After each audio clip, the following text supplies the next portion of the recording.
Puji Tuhan Bapak dan Ibu, kita boleh kembali lagi di penghujung dari minggu ini. Di hari Sabat kita mau berikan terbaik buat Tuhan Yesus kita senantiasa. Amin. Bapak dan Ibu, saya mau informasi bahwa hari ini juga kita akan melaksanakan perjamuan kudus. Bapak dan Ibu belum mempersiapkan roti dan anggur di rumah masing-masing, dan kita mau bersiap masuk dalam ibadah kita dengan luar biasa. Saya undang Bapak dan Ibu, kita masuk dalam doa bersama-sama. Tuhan Yesus, terima kasih Tuhan buat kebaikan-Mu Tuhan. Kami ucap syukur buat semua rancangan dan pertolongan-Mu yang sudah ada dalam hidup kami Tuhan. Sementara Tuhan kami akan memulai ibadah ini Tuhan. Kami percaya ibadah kami ibadah yang luar biasa, ibadah yang berkenan padamu Tuhan dan menyenangkan hati-Mu Tuhan. Pakai lidah bibir kami dan juga tangan kaki kami Tuhan, supaya kami bisa memuji dan menari untuk menyenangkan Engkau Tuhan. Memuji Engkau dari Raja di atas segala raja. Haleluya. Di dalam nama Tuhan Yesus Kristus kami minta berdoa. Haleluya. Amin.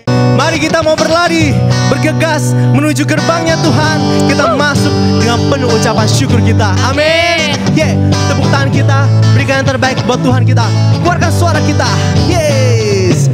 Masuk gerbangnya bersyukur dengan penuh pujian, bersuka di hadiratnya, nyanyi besarkan agung namanya, puji dia tiuplah sangkakala, musik dan tarian. Biar semua makhluk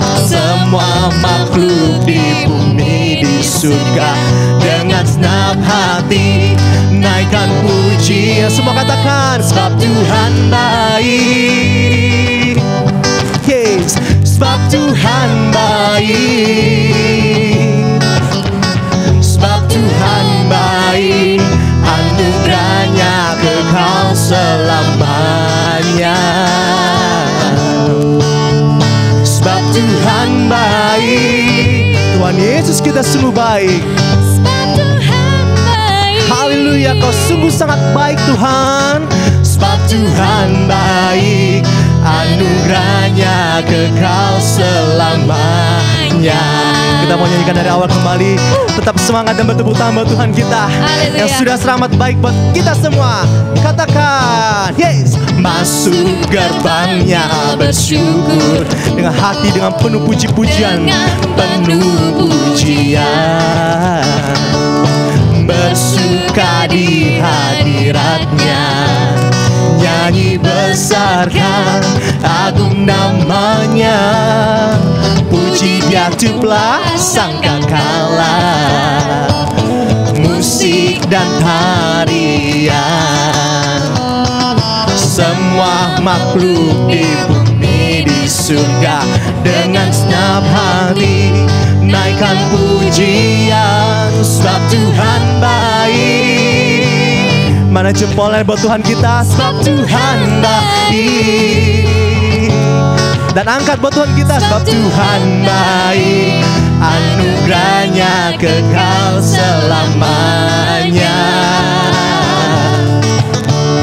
Sebab Tuhan baik,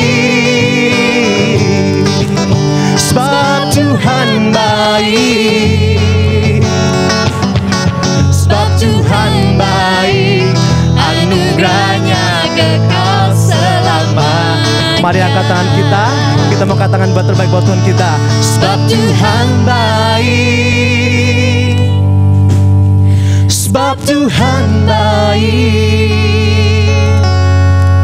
sebab Tuhan baik, anugerahnya kekal selamanya. Kita berikan jempol kita. Sebab Tuhan baik, hey, hey. Sebab Tuhan baik, sebab Tuhan baik, anugerahnya kekal selamanya. Sebab Tuhan baik, sebab Tuhan baik, anugerahnya kekal selamanya. Sebab Tuhan baik, anugerahnya kekal selamanya. Haleluya. Tuhan sungguh sangat ramah baik. Amin. Amin. Anugerahnya yang selalu kekal ada di hidup kita. Amin. Yes, amin. Mari kita masih mau untuk memuji nama Tuhan kita. Amin. Amin. Mari kita tetap bergoyang, kita kita bernyanyi memuji Tuhan kita. Karena firman Tuhan yang selalu menerangi jalan-jalan kita. Amin. Yes.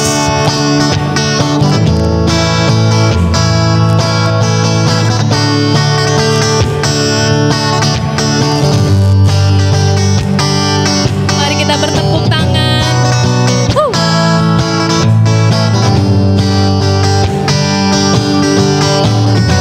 Firman terangi jalanku, perisai iman di setiap waktu, lindungiku dari sekarang. Tak pernah ku ragu, karena Dia bersamaku. Setia menjaga. Setia menjaga dengan kuasa mulia. Sama-sama katakan hanya di dalam namanya.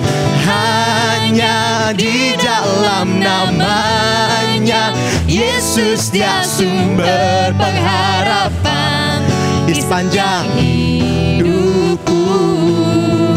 Hanya di dalam kuasa-Nya pasti tersedia kemenangan bagiku selama-lamanya. Biar jalan-jalan kami Tuhan selalu Engkau sinari dan terangi Tuhan. Yes. Dan selalu ada perisai iman di setiap waktu kami Tuhan. Katakan, firman terangi jalan dan perisai iman di setiap waktu kami Tuhan. Perisai iman di setiap waktu. Kami percaya Kau selalu melindungi kami Tuhan. Dalam segala jalan dan cobaan kami Engkau selalu ada Tuhan. Tak pernah ku ragu, karena Dia bersamaku. Setia menjaga dengan kuasa mulia. Hanya di dalam namanya Yesus, Dia sumber pengharapan di sepanjang hidupku.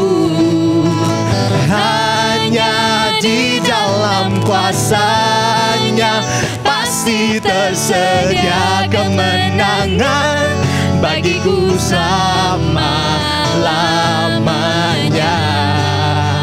Kita pegang teguh nama Tuhan, sebab kita tahu di dalam namanya selalu ada pengharapan. Di dalam nama Tuhan selalu ada kesembuhan. Amin. Di dalam nama Tuhan ada kuasa yang dahsyat. Katakan, dalam namanya ada pengharapan, dalam kuasa-Nya kemenangan. Dalam namanya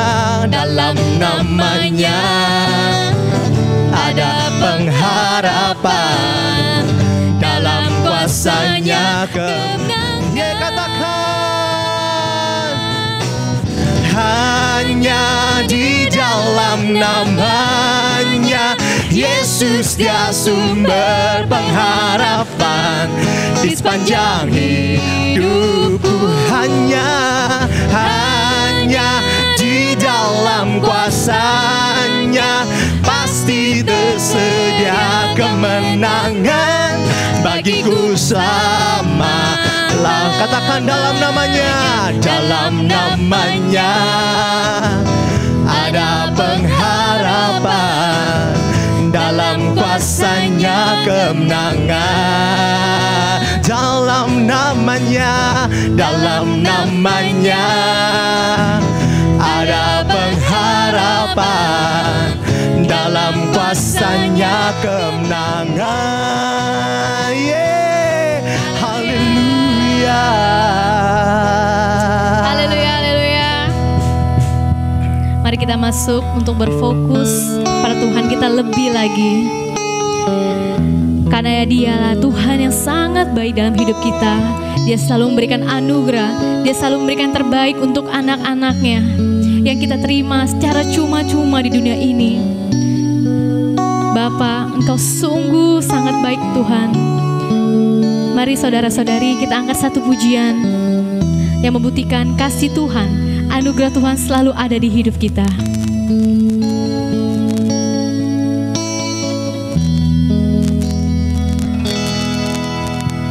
Ku hidup oleh anugerah-Mu,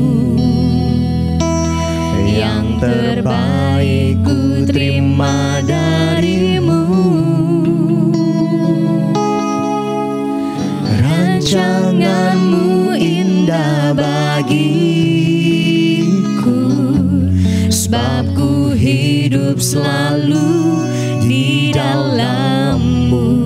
Tiada pernah kami meragukan Tuhan, tiada pernah ku meragukan bukti kasih dan karya salib-Mu. Kau telah mati gantikan hidupku, sebab itu ku selalu bersyukur. Kasih-Mu Tuhan, kasih-Mu memulihkan hidupku, kuasa-Mu membangkitkan rohku, darah-Mu telah tercurah bagiku, pengorbanan-Mu sempurna. Kita angkat pujian lagi dari awal. Kami hidup oleh anugerah-Mu Tuhan. Ku hidup oleh anugerah-Mu, yang terbaik ku terima dari-Mu. Rancangan-Mu indah bagiku, sebab ku hidup selalu di dalam-Mu. Tiada pernah kami meragukan Tuhan, tiada pernah ku meragukan bukti kasih dan karya salib-Mu. Kau telah mati gantikan hidupku, sebab itu ku selalu bersyukur. Kasih-Mu memulihkan hidupku, kuasa-Mu membangkitkan roh kami, kuasa-Mu membangkitkan rohku, darah-Mu yang telah bercurah Tuhan, darah-Mu tak tercurah bagiku, pengorbanan-Mu sempurna. Kasih-Mu memulihkan hidupku, kuasa-Mu membangkitkan rohku, darah-Mu tak tercurah bagiku, pengorbanan-Mu sempurna. Pengorbanan-Mu sempurna Tuhan, pengorbanan-Mu sempurna, pengorbanan-Mu sempurna.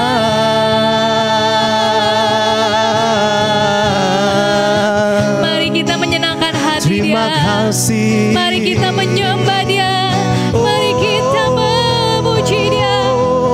Terima kasih Tuhan, terima kasih Yesus. Engkaulah Allah yang baik Tuhan, Kau mulia, kami agungkan Kau Tuhan, sebab Engkau baik.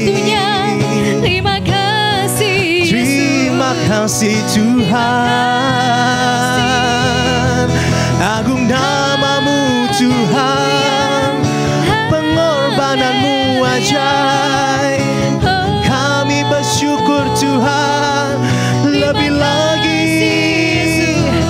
Haleluya,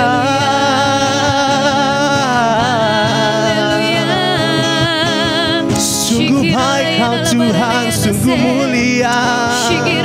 Oh,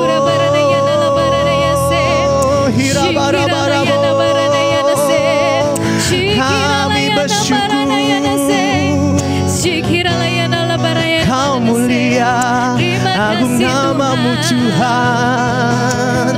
Terima kasih ya Bapa. Terima kasih. Kasih-Mu memulihkan. Kasih-Mu memulihkan hidupku. Kuasa-Mu Tuhan. Kuasa-Mu membangkitkan rohku. Darah-Mu tak tercurah bagiku. Pengorbanan-Mu sempurna. Terima kasih Tuhan, pengorbanan-Mu memang sempurna Tuhan. Engkaulah yang selalu memberikan hidup-Mu kepada kami Tuhan, tanpa sia-sia. Kami sangat bersyukur Tuhan mempunyai Tuhan seperti Engkau yang begitu baik dan begitu menyayangi Tuhan. kami ya Bapa. Yes, sekarang kami akan duduk diam, kami ingin mendengar firman-Mu Tuhan. Kiranya firman-Mu menjadi rema dalam hidup kami ya Bapa. Terima kasih Tuhan, hanya di dalam nama-Mu kami sudah berdoa dan mengucapkan syukur. Haleluya. Amin. Setelah mendengarkan kebenaran firman Tuhan. Shalom, selamat pagi Bapak Ibu, saudara-saudari di dalam Tuhan Yesus Kristus. Kita bertemu kembali di tempat yang kudus, tempat hadirat Allah yang luar biasa.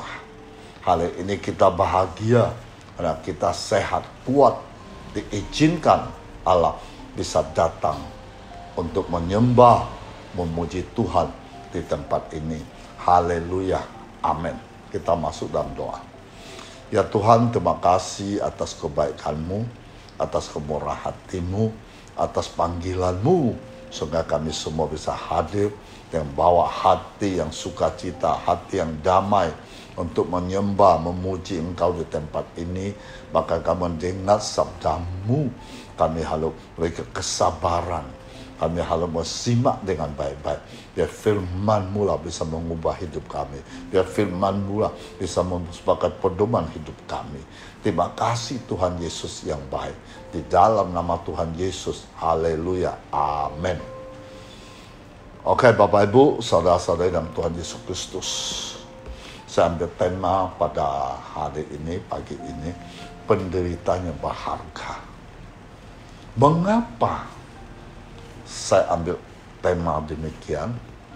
Karena saya pernah mengalami berbagai penderitaan, berbagai masalah, kesulitan dalam hidup saya.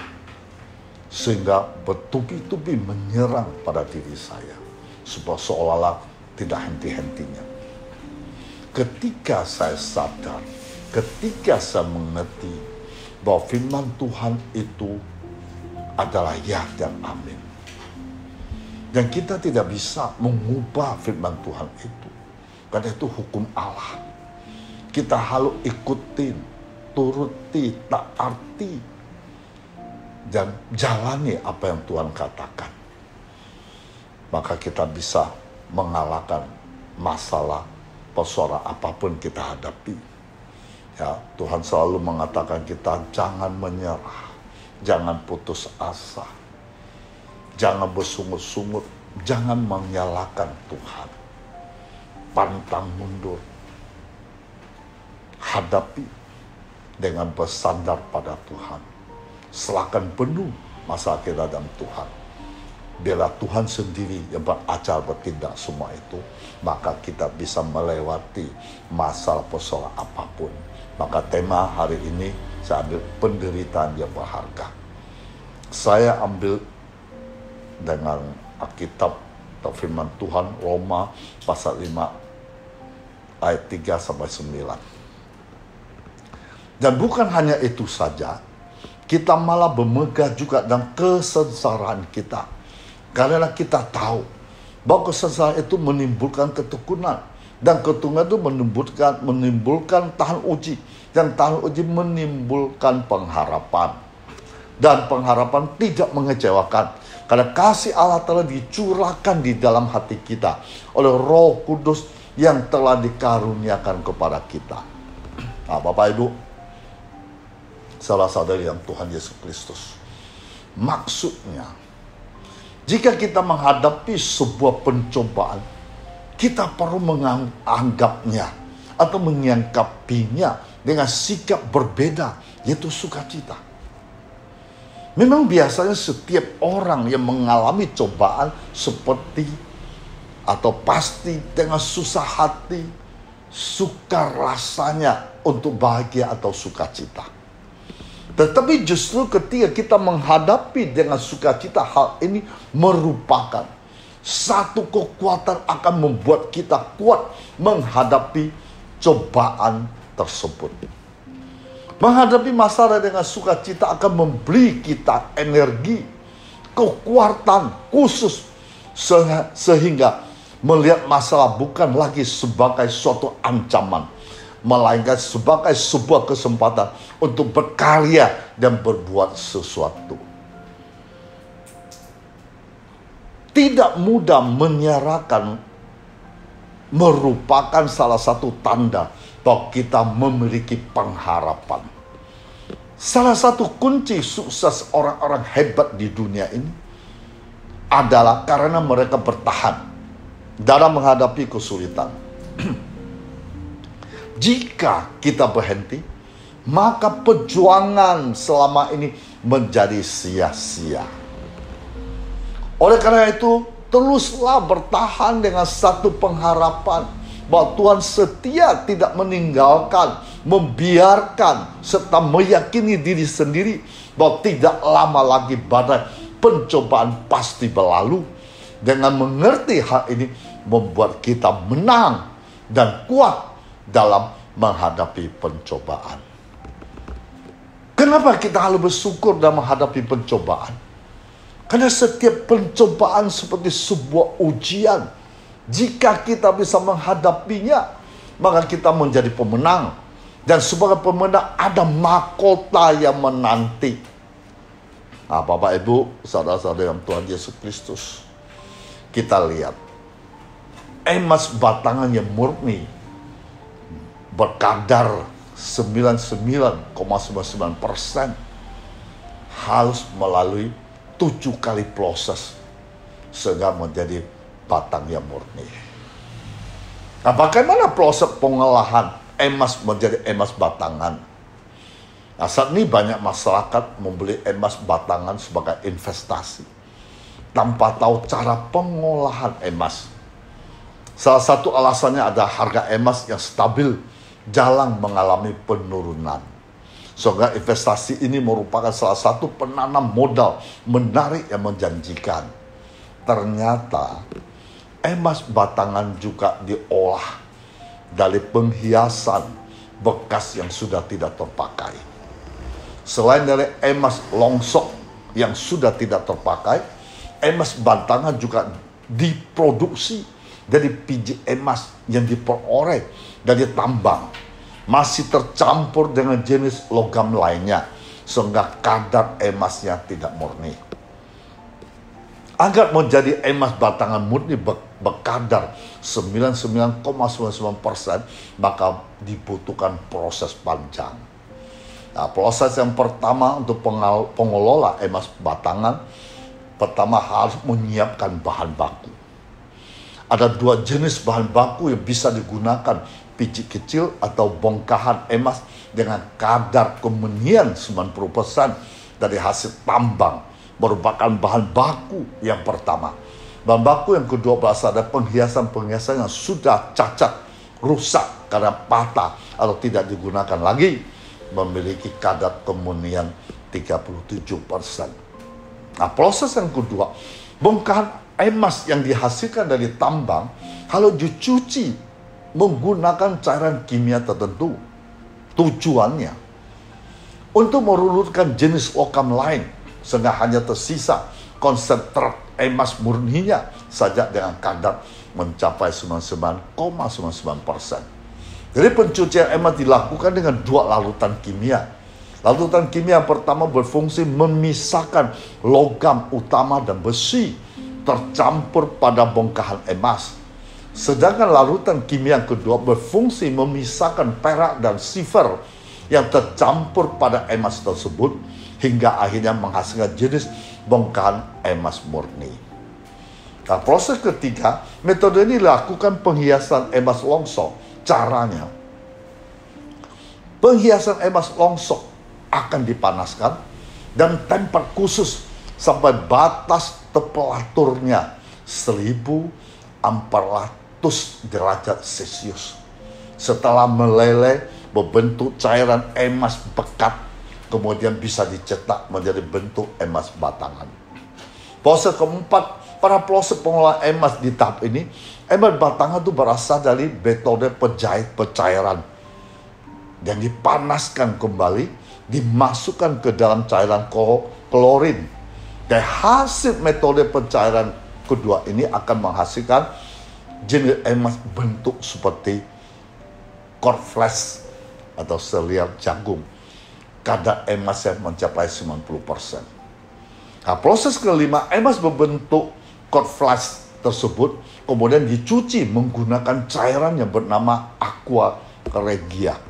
Setelah dicuci menggunakan aqua regia, emas yang berbentuk core flash ini nantinya akan larut dan menjadi cairan mirip minyak.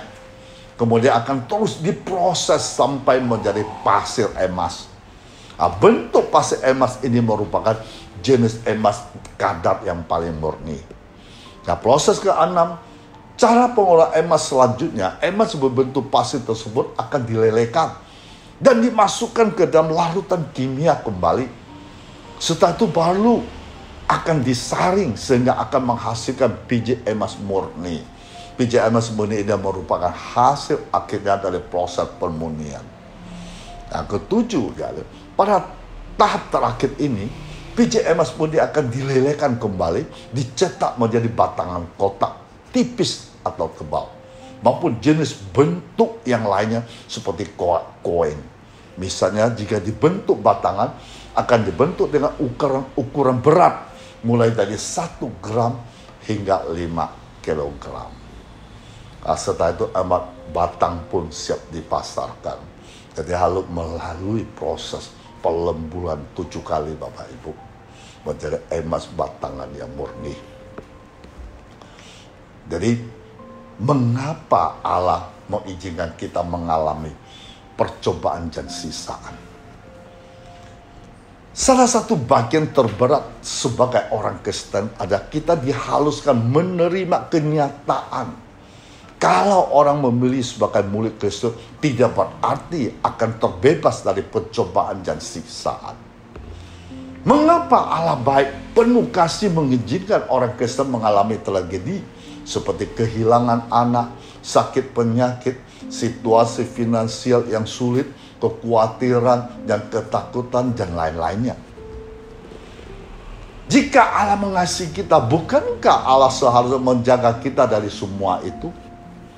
Bukankah tanda Ia mengasihi kita justru dengan memastikan hidup kita nyaman dan enak? Jelas tidak demikian Bapak Ibu, saudara-saudara dalam Tuhan Yesus Kristus. Alkitab menyatakan kalau Allah mengasihi orang-orang dianggapnya anak, sehingga Allah bekerja dalam segala sesuatu mendatangkan kebaikan bagi orang yang percaya. Roma 8 ayat 28. Kita tahu sekarang bahwa Allah turut bekerja dalam segala sesuatu untuk mendatangkan kebaikan bagi mereka mengasihi Dia, yaitu bagi mereka terpanggil sesuai dengan rencana Allah. Nah, itu berarti pencobaan siksaan yang diizinkan terjadi dalam hidup kita untuk mendatangkan kebaikan. Karena itu bagi orang-orang percaya, semua pencobaan siksaan pasti memiliki tujuan ilahi. Tujuan utama Allah adalah bagaimana kita bisa semakin serupa dengan Kristus.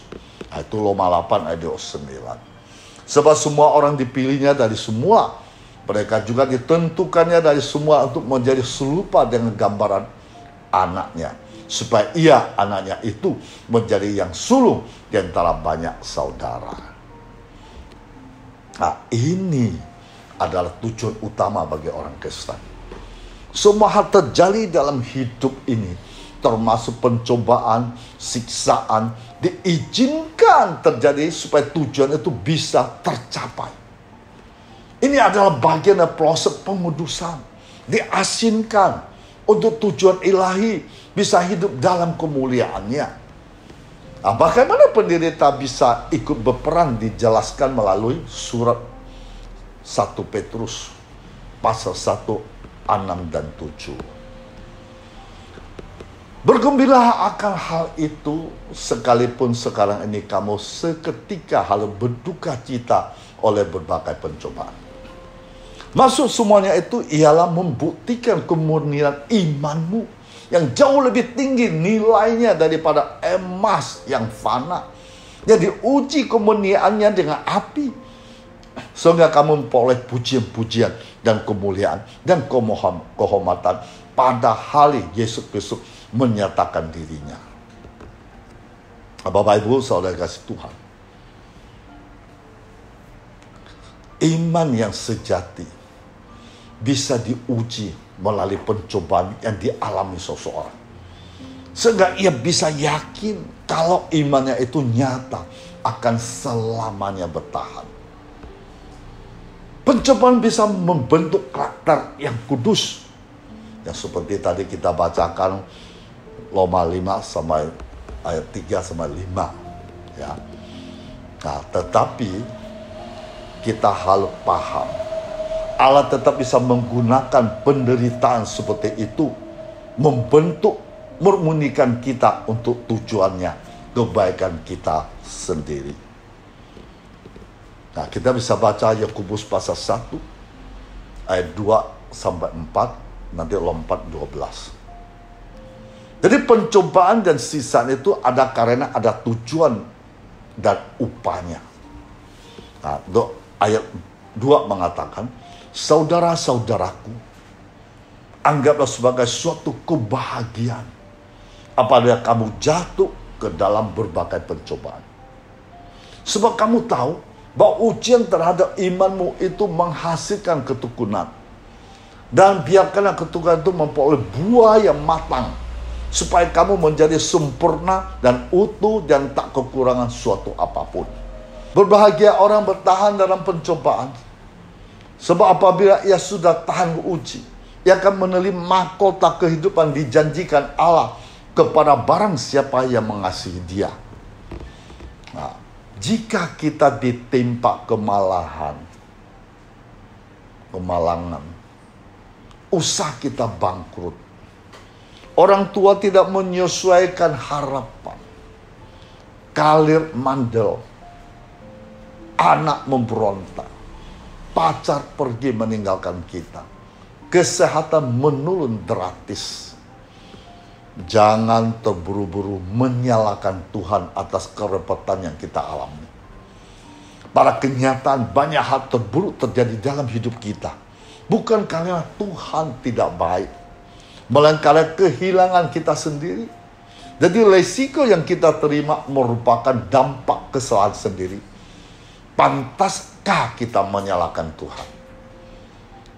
Seperti dikatakan Yeremia pasal 2 ayat 17. Bukankah engkau sendiri menimpakan ini ke atas dirimu? Oleh karena engkau meninggalkan Tuhan Allahmu ketika Tuhan menuntunmu di jalan.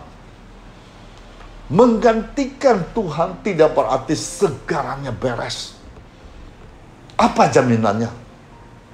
Bahwa dengan meninggalkan Tuhan, hidup kita akan lebih bahagia, damai, dan sentosa? Apakah jalan kita pasti lebih baik daripada jalan Tuhan? Dengan kata lain, apa intinya kita melakukan itu? Terlebih ini perasaan Tuhan ketika kita pergi darinya dengan alasan apapun. Bukan suatu bangsa menukarkan Allahnya meskipun itu sebenarnya bukan Allah. Kita baca lagi Yeremia, ya, dari pasal 2 ayat 11 sampai 13. Pernahkah suatu bangsa menukarkan Allahnya meskipun itu sebenarnya bukan Allah? Tetapi umatku menukarkan kemuliaan dengan apa yang tidak berguna. Tertekunlah atas hal itu. Hal langit menggigil, gentaran dengan sangat. Demikian firman Tuhan. Sebab 2 kali umatku berbuat jahat. Mereka meninggalkan aku, sumber air yang hidup, untuk menggali kolam bagi mereka sendiri. Jadi kolam yang bocor, yang tidak dapat menahan air. Bapak, Ibu, saudara-saudari dalam Tuhan Yesus, Tuhan mengatakan umatku menukarkan kemuliaan dengan apa yang tidak berguna. 2 kali loh umat membuat jahat.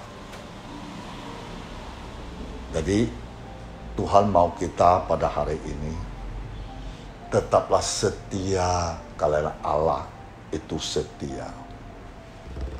Walaupun kita tidak menemukan satupun hidup kita yang masih tidak berjalan seperti kita harapkan, seperti kita inginkan dan pikirkan. Mungkin Tuhan melalang sesuatu untuk kita. Coba kita lihat kisah hidup Ayub. Orang saleh Tuhan izinkan menerima banyak cobaan. Seperti hal Ayub, mungkin Tuhan ingin kita naik level, entah dalam hal karakter kita, pengenalan akan Allah, atau lihat bergantung kepadanya. Karena kita tahu kesengsaraan itu menimbulkan ketekunan, ketekunan menimbulkan tahan uji menimbulkan pengharapan. Jadi jangan menyerah. Karena Tuhan memperhitungkan setiap kesabaran kita di dalamnya. Kita bisa lihat kisah Paulus, penganiayaan jemaat yang berupa saat matanya menjadi buta, pengaruhnya besar. Tapi juga ayat 19-21 saya nggak baca karena waktu. Saya akan menjelaskan. Lalu Paulus menulis surat kepada jemaat di Filipi dari dalam penjara di Roma. Seperti diketahui, Paulus di penjara karena ketaatan, kesetiaannya kepada Tuhan Yesus. Di penjara, Paulus bukannya berhenti menginjil, tapi justru lebih bersemangat lagi memberitakan Injil. Kokohnya dinding penjara, jeruji besi menggurung diri Paulus, tidaklah menjadi alasan bagi Paulus berhenti melayani. Padahal kondisi waktu itu sangat jauh dengan kita saat ini. Tidak ada telepon, apalagi jaringan internet untuk video call, mengirim WA, SMS, atau menggunakan Zoom meeting atau Google Map dan lain-lain. Menyulat pun tidak menggunakan kertas biasa. Seperti sekarang, relatif serba sulit. Kondisi itu tidak membatasi, apalagi membunuh kreativitas atau komitmen Paulus melayani Tuhan. Laganya di penjara, tapi jiwanya, hatinya tetap pada Injil Kristus. Tak ada lautan, akar pun jadi. Paulus menginjilkan melalui surat penggembalaan, mengutus orang yang sudah teruji kesetiaannya, mendampingi dirinya melayani Injil Kristus. Itulah namanya Timotius, sosok anak muda yang tak ada duanya bagi Paulus, sebab Timotius sehati sepikir dengannya. Timotius ada anak rohani Paulus, ada figur yang tidak mencari untung dalam pelayanan. Tapi dia hanya mengutamakan kepentingan Kristus Yesus. Demikian firman Tuhan hari ini.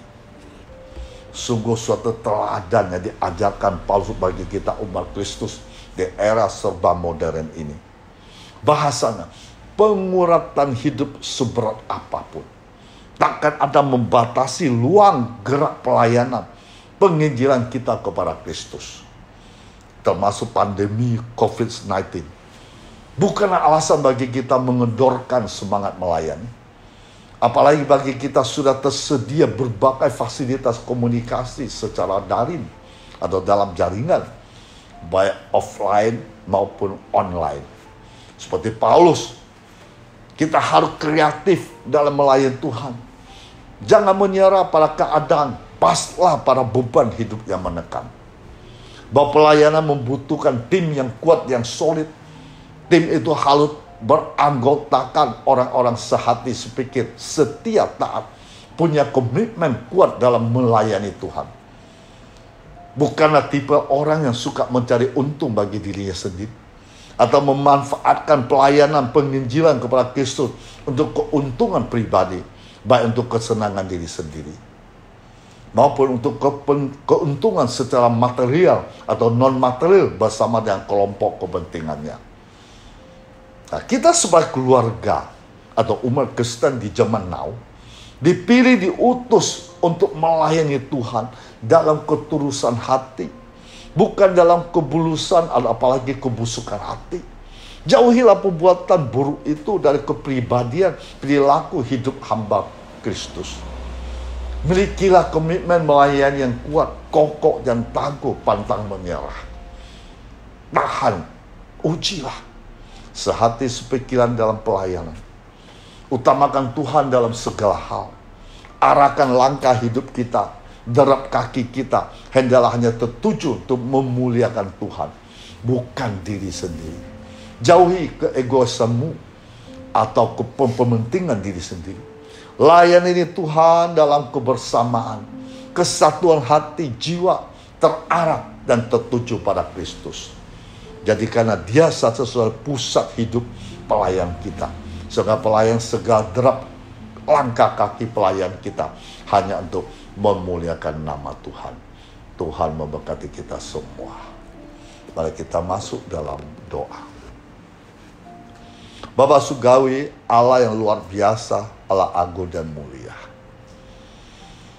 Lewat firman-Mu pada pagi ini kami tahu, ketika kami menghadapi berbagai persoalan, pencobaan, siksaan, penderitaan apapun, kami tetap tenang. Kami tetap bersuka cita. Kami tetap bisa mengucapkan syukur. Kami tetap pasrah dengan masalah tersebut. Kami harus serahkan penuh di dalam tangan-Mu. Karena Allah yang kami sembah, Allah yang kami sembah, Allah yang hidup, Allah yang peduli, Allah sanggup melakukan segalanya. Mulai hari ini kami tidak akan putus asa menyalahkan Engkau. Kami harus mengerti, jika Engkau izinkan masalah persoalan terjadi, pasti ada upah yang besar disediakan bagi kami yang taat, yang setia, yang melakukan sesuai kehendak-Mu. Terima kasih Tuhan Yesus yang baik. Engkau luar biasa. Pada saat ini juga hamba selalu keingin meminta kemurahan hati-Mu Tuhan. Engkau tahu saat ini banyak orang mengalami sakit penyakit. Banyak orang mengalami kesulitan dalam finansialnya, usaha pekerjaannya, rumah tangganya, hubungan anak orang tua, hubungan juga mertua sama menantu. Hari ini hamba ingin Tuhan ulurkan tangan-Mu yang penuh perkasa, tangan-Mu yang ajaib. Engkau mengerti setiap yang ikut live streaming ini, yang ikut dalam online ini Tuhan. Engkau jadikan mereka menjadi pemenang-pemenang pada saat ini. Kau sembuhkan sakit penyakit mereka. Engkau memberkati usaha pekerjaan semakin mantap. Engkau ubah finansial yang kurang menjadi finansial yang cukup. Rumah tangga yang bahagia, masa depan yang cemerlang. Karena Engkau Tuhan, Allah pencipta langit dan bumi, sanggup melakukan segala-galanya. Tidak ada mustahil bagi-Mu. Di dalam nama Tuhan Yesus Kristus. Haleluya. Amin.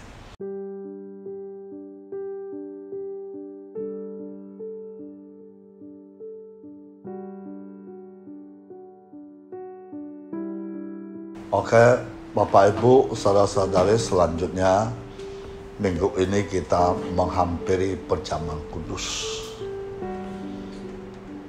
Dan kita mengingat kasih Tuhan begitu besar kepada kita.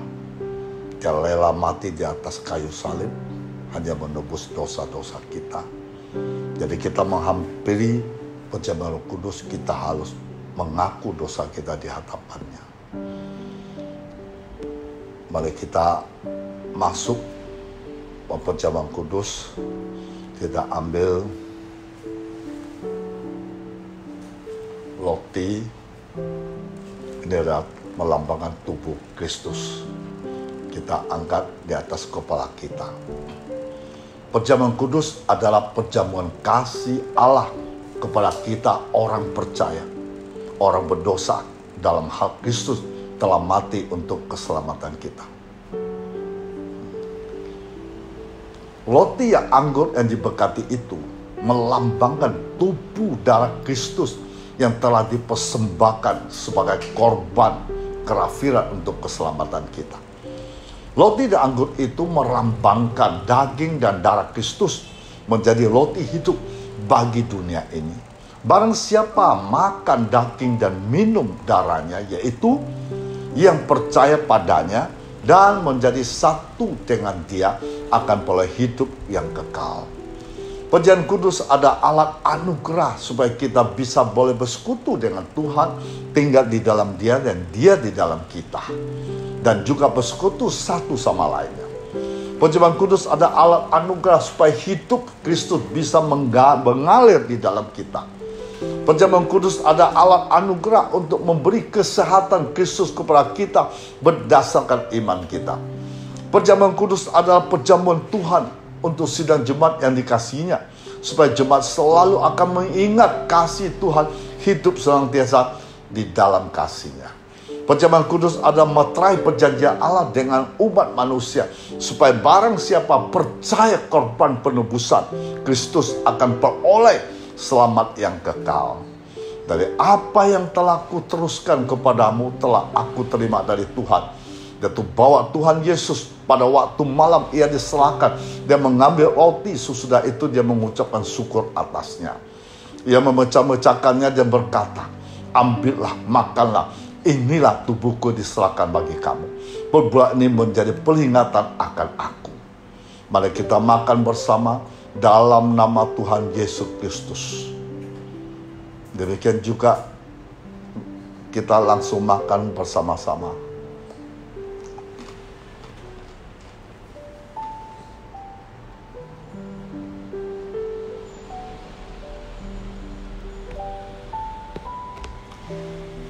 Kemudian kita ambil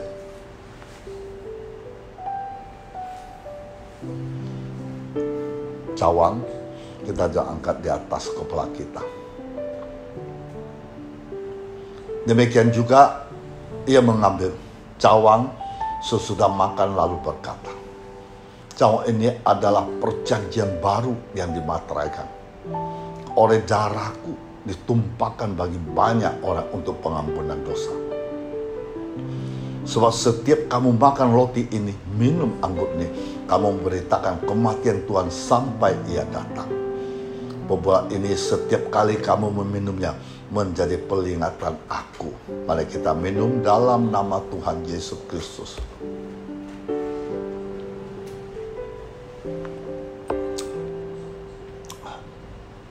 Haleluya.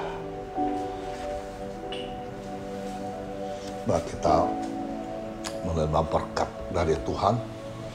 Jika kamu sungguh-sungguh mendengarkan perintah kusampaikan kepadamu pada hari ini, so kamu mengasihi Tuhan Allahmu, beribadah kepadanya dengan segenap hatimu, dengan segenap jiwa, kamu akan digendong, akan dibelai-belai di pangkuan tangan agung akan menyertaimu. Diberkatilah orang yang mengandalkan Tuhan, menaruh harapannya pada Tuhan.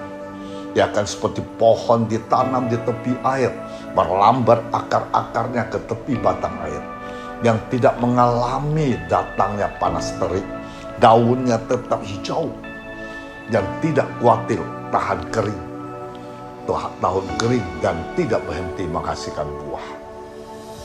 Tuhan akan menentukan tempat bagimu, tidak lagi dikejutkan. Jika engkau berbuat baik kepada sesama, maka Tuhan akan membangun engkau, bukan meruntuhkannya. Tuhan akan menanam engkau, bukan mencabutnya. Tuhan akan memberi hati yang bisa mengenal Tuhan secara pribadi. Tuhan akan membuat segar orang yang lelah. Setiap orang yang merana akan Tuhan buat puas. Dan kita arahkan tangan kita ke atas. Tuhan memberkati engkau, melindungi engkau. Tuhan menyertai engkau dengan wajahnya, memberi engkau kasih karunia. Tuhan menghadapkan wajahnya kepadamu, memberi engkau damai sejahtera. Di dalam nama Tuhan Yesus Kristus. Amin.